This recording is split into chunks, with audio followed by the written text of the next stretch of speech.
दोस्तों, आज के एपिसोड में एक ऐसी बात एवं ऐसी लीला को बताने जा रहे हैं कि जो आपको सुनना आवश्यक चाहिए। यह बिहार की घटना है और यह एक राजनीति से जुड़ा हुआ है, जिनका नाम डॉक्टर राधा कृष्णन, राजनीतिज्ञ एवं विद्वान मात्र, धार्मिक एवं ज्ञान नहीं। अर्थात दोस्तों कि विद्वान मात्र धार्मिक की अवस्था या ज्ञान नहीं होता, राजनीति ज्ञान एवं विद्वान की महत्ता नहीं होती। तो आज के एपिसोड में यही जानेंगे डॉक्टर राधा कृष्णन भगवान श्री कृष्ण को भी नहीं समझ पाए थे। इसी घटना पर घटना घटने जा रही है, तो वीडियो के अंत तक बने रहें। चैनल में अगर आप पहली बार आए हैं तो चैनल को सब्सक्राइब करके बेल आइकन पर दबा दें। कमेंट में जय श्री कृष्ण की जरूर लिखें। डॉक्टर राधा कृष्ण श्री कृष्ण को वे समझ नहीं पाए थे। दोस्तों, नंद छपरा केंद्र बनाकर क्षेत्र में यंत्र तंत्र घूमते घूमते कर सत्संग कार्यक्रम एवं शंका समाधान करते कराते हुए समय व्यतीत होने लगा।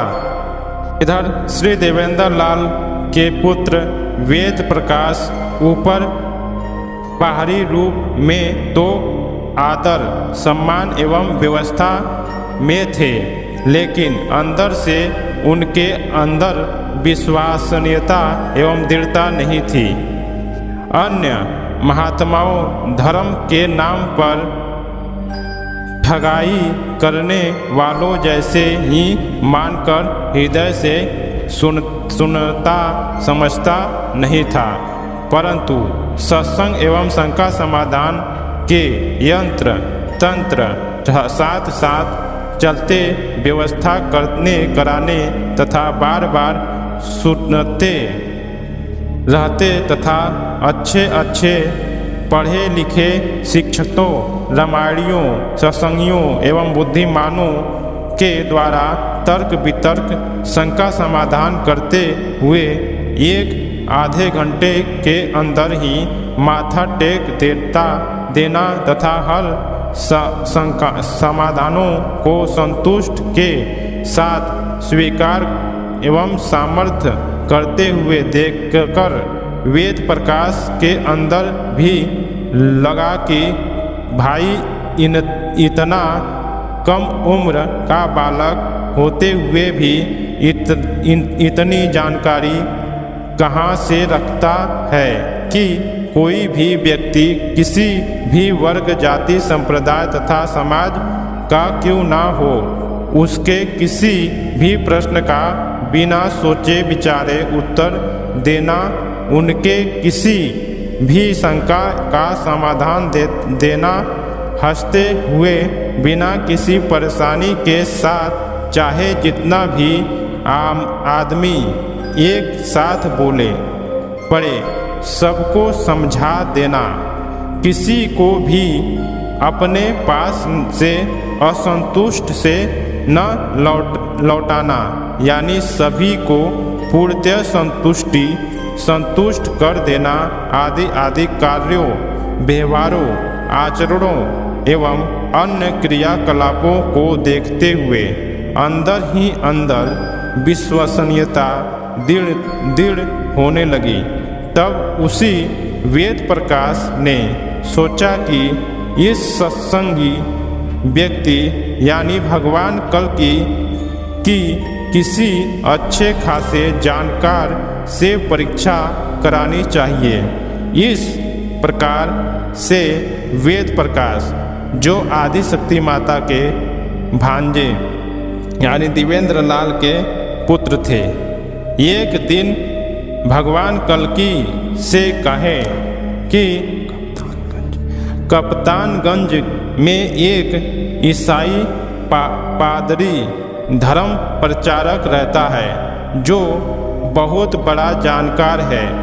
वह अपने ज्ञान के बल पर सैकड़ों हिंदुओं को ईसाई बना चुका है। आप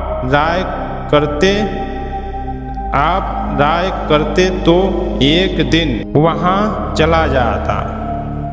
भगवान कल्कि तुरंत कहें कि यदि ऐसी बात है तो तुरंत चला जाए और शंका समाधान किया जाए, देखा जाए कि यह अर्थात क्या है। अगले दिन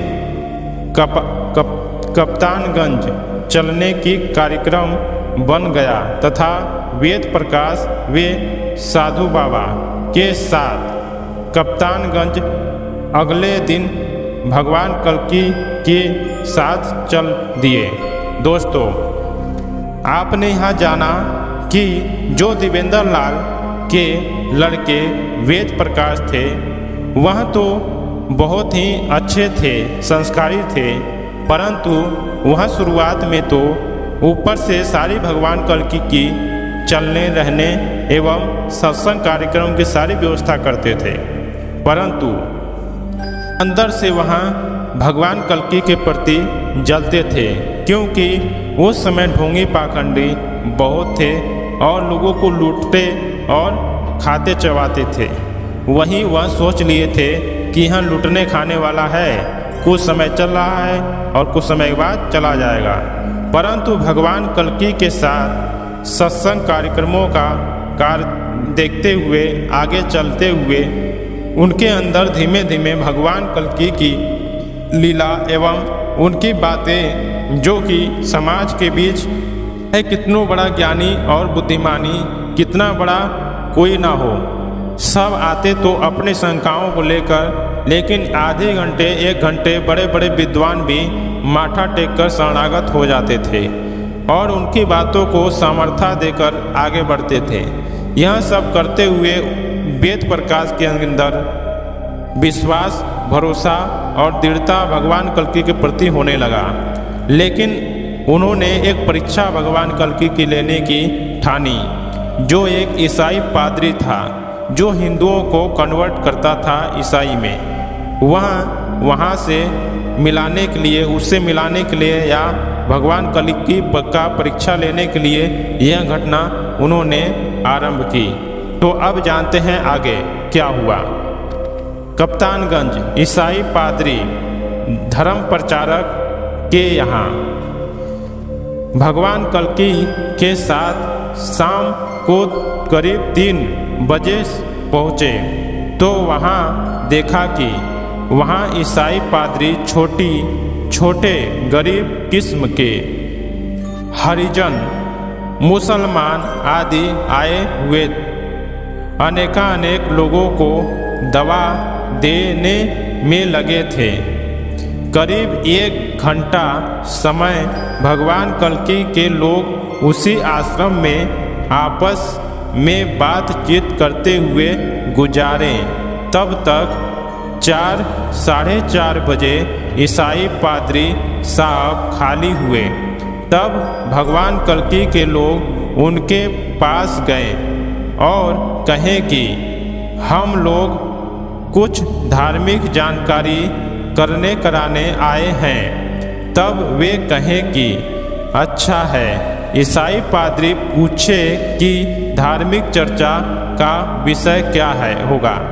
तब भगवान कल्कि ने कहा कि विषय धर्म तो कोई विषय है, खुद विषय है।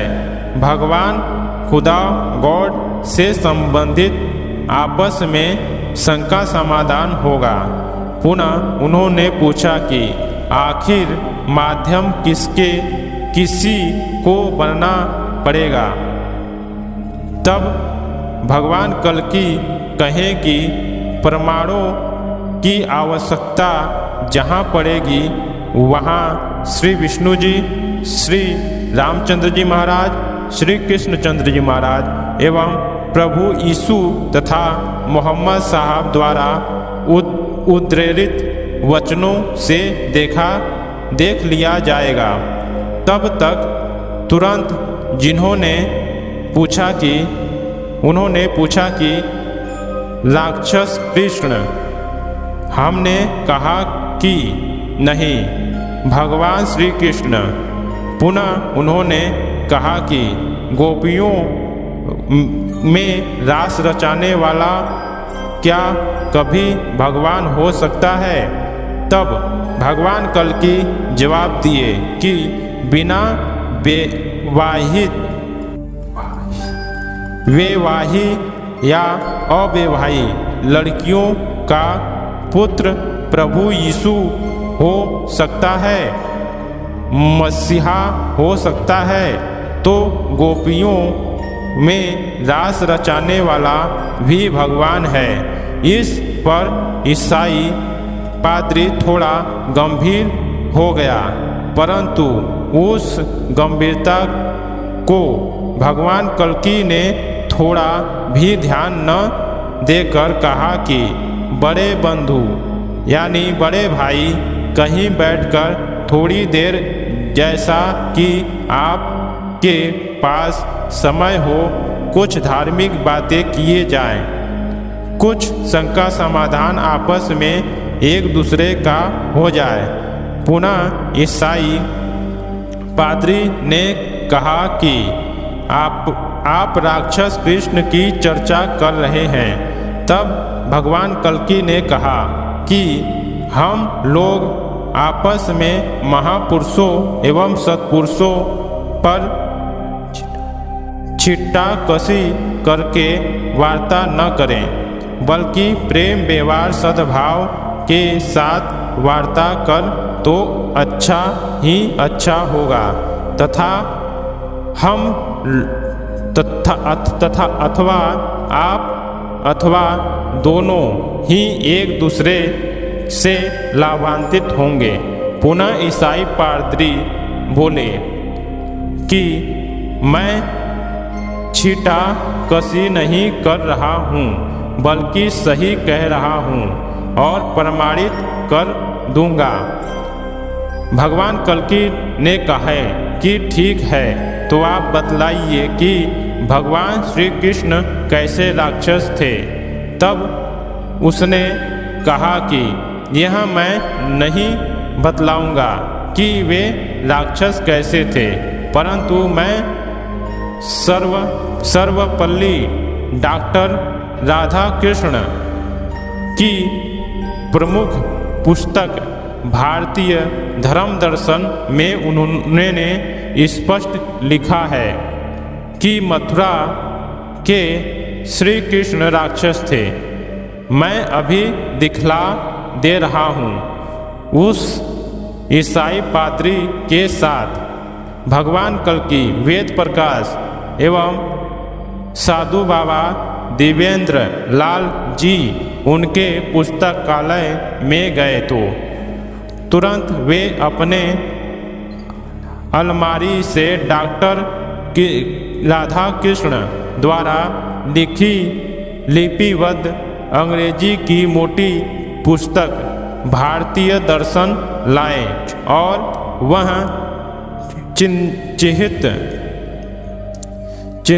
चिन्ह पृष्ठ निकाल कर दिखलाने लगे। उसे दिखाकर भगवान कल्कि लोग अचंभित हो गए कि डॉक्टर कृष्ण ने ऐसा लिखा है। उस समय अंग्रेजी में स्पष्ट लिखा था, जिसका अर्थ है कि मथुरा के श्री कृष्ण राक्षस थे। शंकर जी से युद्ध हुआ था, जिससे वे परास्त हुए। प्रमाण में ऋग्वेद का मंत्र भी उद्धृत था। देखकर भगवान कल्कि तो दंग रह गए। इस प्रकार देखकर भगवान कल्कि को कहना पड़ा कि डॉक्टर श्री कृष्ण राजनीतिज्ञ एवं विद्वान थे, धार्मिक एवं ज्ञानी नहीं। वे श्री कृष्ण को समझ ही नहीं पाए थे। इस पर ईसाई पादरी ने कहा कि वे हिंदू थे, विश्वविख्यात विद्वान थे। आप कैसे कह रहे हैं कि वे श्री कृष्ण को समझ ही नहीं पाए थे? पुनः भगवान कल्कि ने कहा कि विद्वानता कुछ और है और धार्मिकता अथवा ज्ञान कुछ और ही है। विद्वानता का अर्थ धार्मिकता अथवा ज्ञान नहीं हुआ। खैर, यदि यही बात है कि तो नोबल पुरस्कार विजेता ठाकुर देवेंद्र नाथ की गीता उज्जयंती देखी जाए अथवा महात्मा गांधी का किताब गीता देखी जाए अथवा विनोबा जी का गीता भीष्या देखा जाए। ये लोग भी तो विश्व विख्यात हैं। श्री कृष्ण को जानना समझना हो तो वेद व्यास के श्रीमद् भागवत गीता एवं भागवत महापुराण आदि को देखना और समझना पड़ेगा। यहाँ सवाल हिंदू मुसलमान सिख ईसाई का नहीं है, सवाल है जानकारी और समझदारी का। पुनः पादरी ने कहा कि डॉक्टर कृष्ण ना जानकार एवं ना समझदार थे और आप जानकार और समझदार हैं। तब पुनः भगवान कल्कि ने जवाब दिया कि इस बात को इस तरह नहीं कहा जाए, प्रमाणिकता को स्पष्ट किया या समझाया जाए। भगवान कल्कि ने आगे कहा कि सतयुग में एक कृष्ण काल नामक का राक्षस था, जिनका निवास आज के आसाम में था। उस राक्षस से शंकर जी की लड़ाई युद्ध हुआ था, जिसमें वह राक्षस मारा गया था और शंकर जी की जीत हुई थी। मथुरा के श्री कृष्ण ने शंकर जी की विजय का प्रसन्नता किया नहीं है। इस पर ईसाई ने कहा ऐसी बात नहीं है। भगवान कल्कि ने कहा कि ऐसी ही बात है। डॉक्टर राधा कृष्ण उसी राक्षस कृष्ण काल राक्षस का भ्रमवश मथुरा वाला समझकर ऐसा लिखा है, जो उसकी बहुत बड़ी भूल है। पुनः ईसाई पादरी ने माना। तब भगवान कल्कि ने कहा कि जिस मंत्र को कोटेशन के रूप में ऋग्वेद से कोटे या काटे किए हैं, ऋग्वेद के उस प्रसंग को देखा जाए तो यथार्थ का पता लग जाएगा। पुनः पुस्तकालय से ऋग्वेद निकाला गया और देखा गया कि भगवान कल्कि की बात अक्षरशः या 100% सत्य हुई। तब वहाँ शांत हुआ। अंत में भगवान कल्कि ने कहा कि बड़े बंधु, थोड़ी छोड़िए इन बातों को। आइए अब हम लोग और आप अपनी अपनी जानकारी की यथार्थता को एक दूसरे के समक्ष रखा जाए। तत्पश्चात सच्चाई का पर्दाफाश हो जाएगा। आप सच्चे होंगे तब भगवान कल्कि ईसाई हो जाएंगे, और भगवान कल्कि यदि सच्चे हुए तो आप हिंदू हो जाएंगे। तब ईसाई पादरी झिझक कर गया और कहा कि आप ही कुछ कहिए, हम सुनेंगे। इस पर सत्संग शुरू हुआ तो करीब 2 घंटा चला। इस पर वह ईसाई हाथ जोड़कर कहा कि मैं आपका स्वागत करता हूँ, मुझे यीशु से विस्मित मत कीजिए। लग रहा है कि आप हमारा सब कुछ छोड़वा छुड़वा दीजिएगा। हमको ईसाई धर्म से काफ़ी सहायता मिलती है, जिससे मैं यहाँ मिशन और हॉस्पिटल चलाता और दवा बांटता हूँ। मैं कोई जानकार नहीं हूँ। आप से क्षमा याचना करता हूँ। अब हमें अपने स्थान पर रहने दें। वार्ता लगभग 80% दोनों तरह से इंग्लिश में यानी अंग्रेजी में और 20-25% हिंदी में हो रहा था।